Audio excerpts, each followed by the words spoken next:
I'm Charlie Bright of Gold Derby, and today I am speaking with two of the people behind the Hulu limited series We Were the Lucky Ones. I'm speaking with the author of the source material, Georgia Hunter, and the director of the first and the finale episode of the series, Thomas Kail. Georgia, first question I wanted to ask is to you. When this is based on your family and what your family went through in Nazi-occupied Poland and throughout the world, really. And when did you first become aware of this part of your family's history? And what was the journey like of learning about this incredible time in their lives? Yeah, well, first, thanks, Charlie, for having us. We're so excited to be here. Yeah, the entire story is based on my family history. Growing up as a kid, I was very close with my grandparents. My mother's father is Addie, who you meet early on, who Logan Lerman plays. And we lived a mile apart in a little small town in Massachusetts and spent a lot of time together. And yet, my grandfather never talked about his Holocaust era past. It just wasn't a part of our dialogue for whatever reason. I wish I could ask him today. I don't think it was a deep, dark secret. I think he was a very forward thinking, optimistic, charismatic guy. And it didn't come up. And I didn't think to ask. So a year after he passed away, I was 15 years old, and a teacher in my English class in high school said, "Hey, go out and interview a relative," assigned us this project called an I search at the time, and learn a little bit about your roots and in turn about yourselves. And I sat down with my grandmother, Caroline, who you also meet in the show. And over the course of that hour with her, this piece of my family history came to light, and it sparked a lot of curiosity, a lot of questions. And she was able to fill me in a little bit about my grandfather's side of the story. And he was one of five. He was in France at the start of the war, how he managed to get out. And I asked about the family left in Poland, and she said, I met them after the war, and like your grandfather, they rarely spoke about that time. So, left with a lot of that curiosity, and some of those questions were answered about 5 or 6 years later at a family reunion at my home, my mom's home in Massachusetts.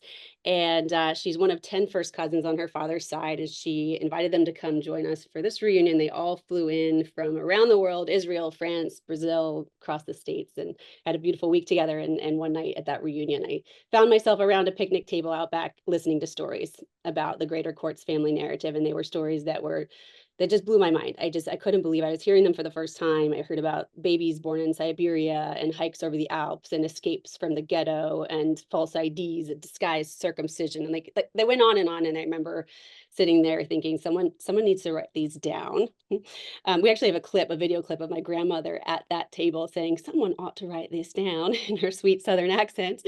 And I didn't know at the time. I was 21 years old, just graduated from college, and I didn't know that person would be me. But I think the idea was seated then, and it sat somewhere deep down in my gut until I couldn't ignore it any longer. In 2008, I set off with my little digital voice recorder and my notebook, and I started interviewing relatives and flying around the world and following in their footsteps on their journeys to survival, and digging up records in every archive I could find, which often meant hiring translators to write those query letters. And little by little, the bones of the story came together, and it was one of the most rewarding experiences of my life to put it down on paper.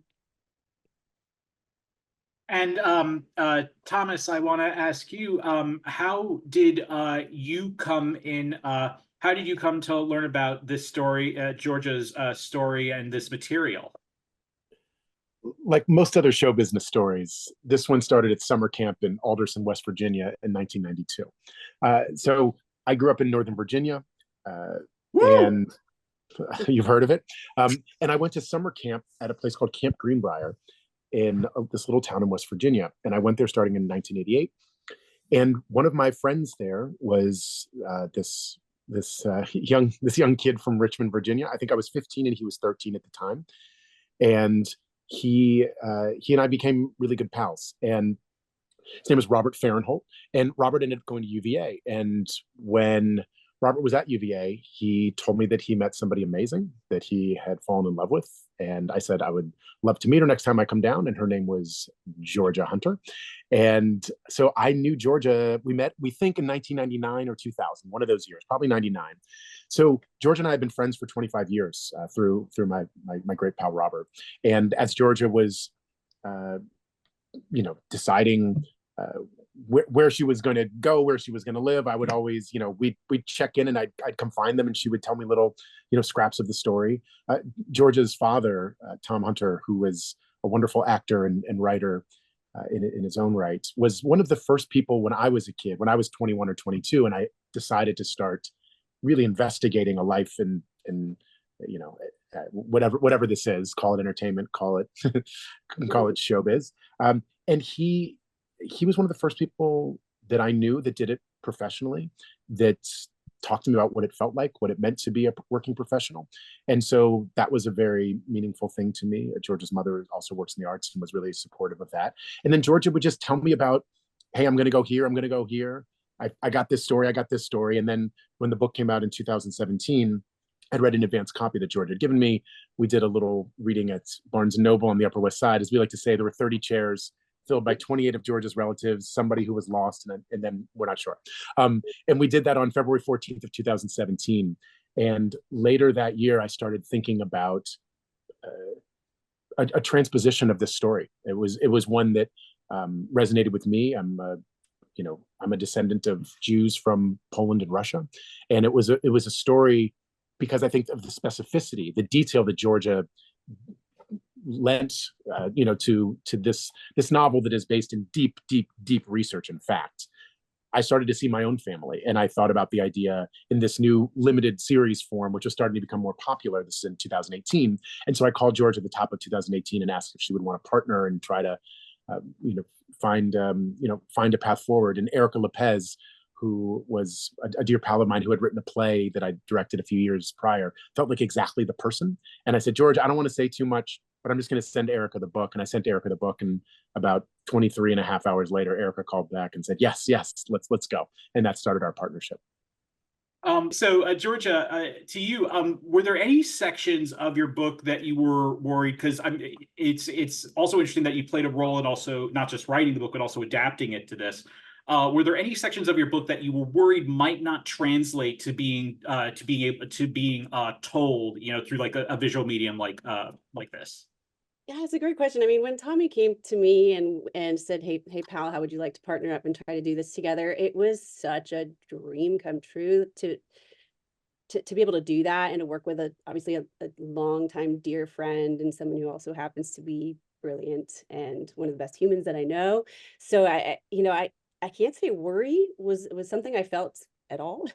And perhaps that came along with just being, in this very safe space of working with someone who I adore. And then Tommy was his intuition, I think, is one of his greatest strengths about bringing people together who will work well together. So he was right on about Erica. The second we met, I fell in love with her, and she, between the three of us, I mean, I just, even in the pitch process, I felt that I knew he had taken it into his heart. Erica had taken it into her heart sort of in a similar way as I had. And, as the granddaughter, I was so committed to doing the story justice and to telling it as truthfully as I could. And I knew that in the hands and hearts of Tommy and Erica, and then subsequently everyone who came into this project, that commitment was so genuine and so real. And so I knew it would be challenging, in that the story is of an incredible scope, right? You have like 12 leads and 4 continents in 9 years. Like, it's not a small story to tell. And it was a first for me being a part of it, but Tommy was so lovely and said, if you'd like to be involved every step of the way, you can. And I immediately raised my hand and I said, yes, please. And I really was, from pitch to the writer's room to being on set and in post-production. I mean, I feel like I've been on this incredible learning experience, and to be a part of it and feel like I had a voice the entire time. So I can't say I was ever worried. No, I just, it was such a collaboration. And for me as a writer who works alone a lot in a room, with my laptop, being around a group of incredibly passionate, smart people that started small, and little by little our, circumference grew and grew and grew to, I'll never forget that our first day on set and Tommy getting up and saying a few words, and there were 250 people around, and my mind was just exploding at how many people, and those were just the people who were there on that particular day, but who were about to put their fingerprint on this project, or who already had. And so yeah, it was challenging, and it was a big story to tell, but I never felt worried about the way we would depict it. I think working with this team and being a part of it, there were no surprises. It was just, it was very, very fluid and very, it wasn't easy. We pushed the rock up the hill, as Tommy liked to say, but it was a joy, and it was in such great hands from start to finish. And so Thomas, I know that most of this series was shot in Romania, and I'm curious as to how did Romania get chosen as the place to shoot most of the series? Yeah, so we shot for 122 days, and we shot about 100 days in Romania and about 22 in Spain. So and we did it in that order. So the bulk of it was prepped and shot in Romania. And so, as we were talking to our creative partners at Hulu and our production partners at Hulu and 20th, who was our studio, we wanted to find a place where we knew we were going to be able to find in location history. And there was something about Bucharest, which was, Bucharest had just recently hosted Wednesday, which was, they shot Bucharest for New England. So they did something slightly different, but it was an enormous production. Obviously, it's the Netflix show. And Bucharest, Cold Mountain was shot there. And, they'd done a lot of production in the mid to late 90s. And it was a city that was equipped for something of this size. Incredible artisans and craftspersons,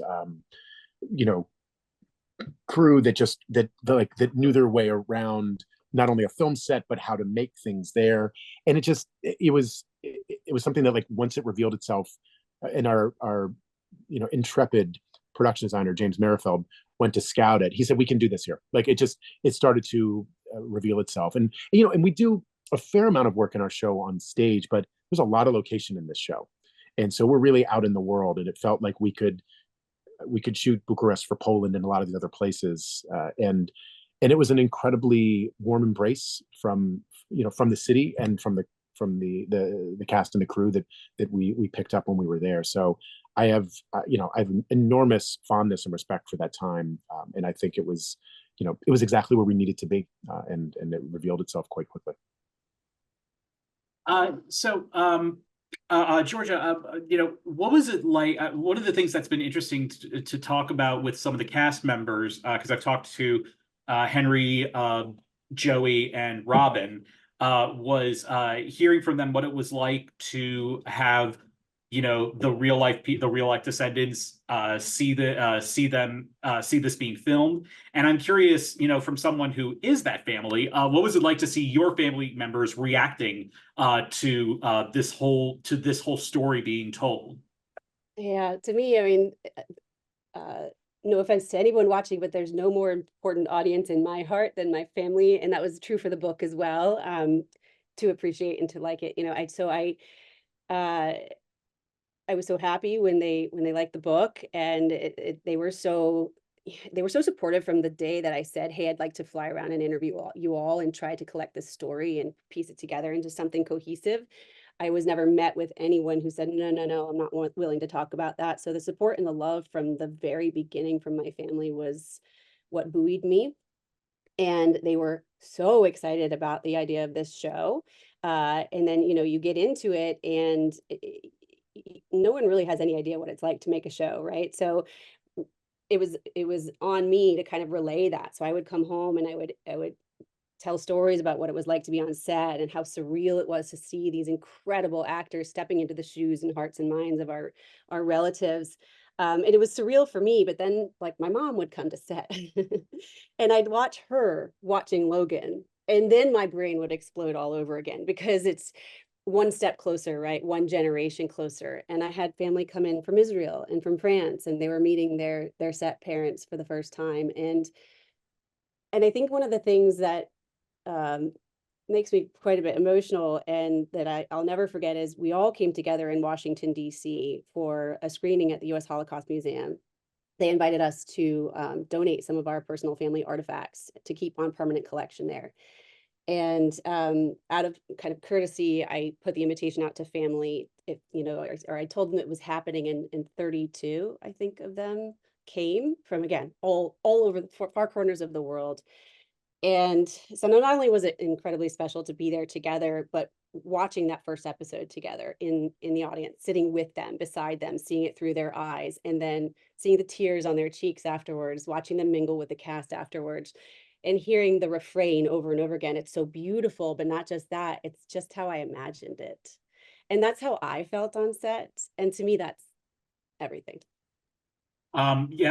Joey told me that when Helena's daughter or granddaughter Anna, when they were filming in Malaga, when she saw Joey all made up, in her costume and makeup and everything, she reached out her hands and said, "Mama!"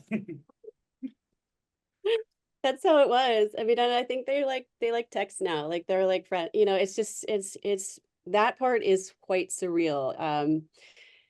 They love the show, and it's so heartwarming because I love it, and I knew I was gonna love it from that first day on set, and I saw Logan's face on the monitor in the first scene we shot, and I'll never forget being like, oh, this is what this is going to be.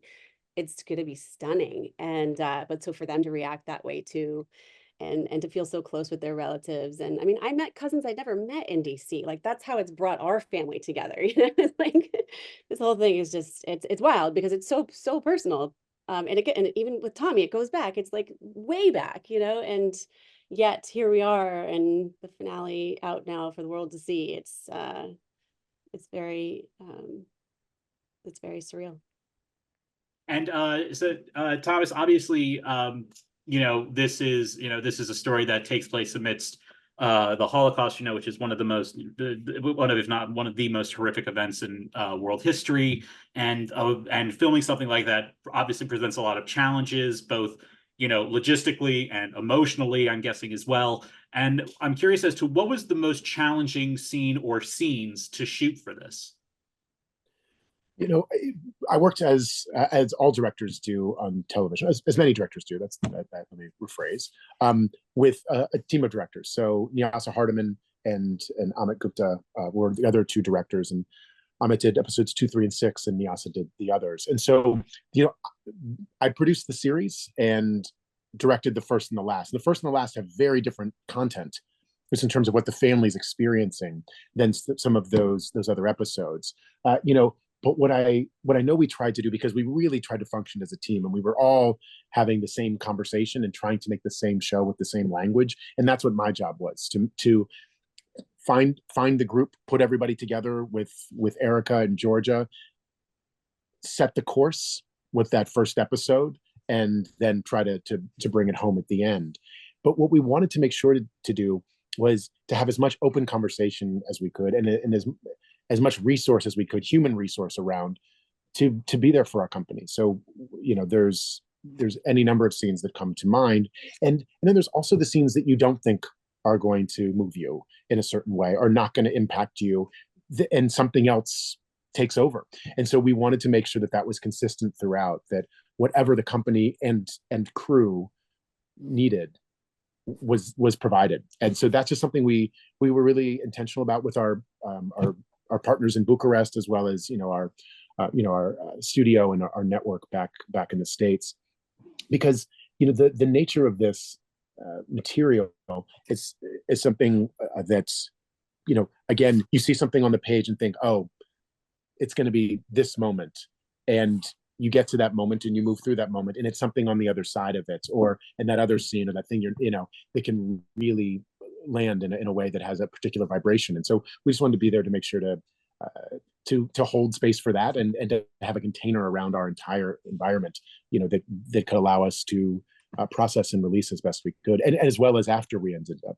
the actual principal photography, because then there's the experience of doing it, and then you sort of come down from production no matter where you are, and there's always a sort of re-entry into the atmosphere. Thomas and Georgia, thank you so much for joining us. We wish you all the best over the next couple of months. And to all of our viewers, please like, share, and subscribe to this video. And don't forget to go to goldderby.com to make your Emmy predictions in advance of nominations coming out in July. Again, thank you guys so much. Thank you for your time. We appreciate it.